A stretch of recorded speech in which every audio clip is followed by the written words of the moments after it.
Welcome to పదవ ward నుండి కేవలం ఒక్క ఓటుతోనే గెలుపొందిన ఇజాజ్ భాయ్ మాతో ఉన్నారు. పదవ వార్డు కౌన్సిలర్ అభ్యర్థిగా గెలుపొందినందుకు ముందుగా మీకు కంగ్రాచులేషన్ అయినా. చెప్పండి, ఒక్క ఓటుతో గెలిచినందుకు ఎట్లా ఉంటుంది? చాలా సంతోషంగా ఉంది.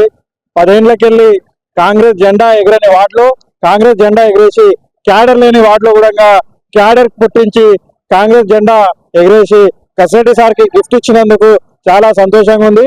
నా యొక్క కృషి వెనుక మా యొక్క యువత, ఆ వార్డు ప్రజలందరూ కూడా నాకు సంతోషంగా ఓట్లేసి గెలిపించినందుకు పేరు పేరున ప్రతి ఒక్కరికి కూడా ధన్యవాదాలు తెలియజేస్తున్నా.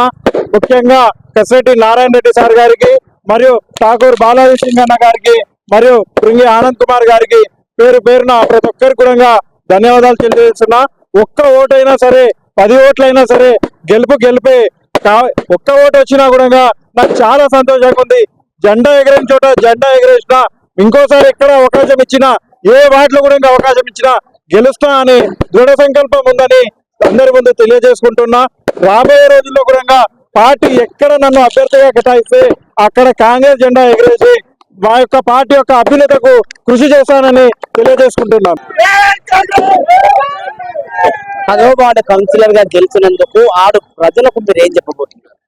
అద్భుతంగా నేను గెలిచిన 10వ వార్డు గెలిచినందుకు ఆ వార్డును ఆదర్శ వార్డుగా తీర్చిదిద్ది ఆ వార్డులో ఉన్న సమస్యలనన్నీ పరిష్కరించి యువతకు, అక్కడున్న ప్రజలకు అందరికీ సహకరిస్తూ వార్డు యొక్క అభ్యున్నతకు కృషి చేస్తానని తెలియజేసుకుంటున్నాను.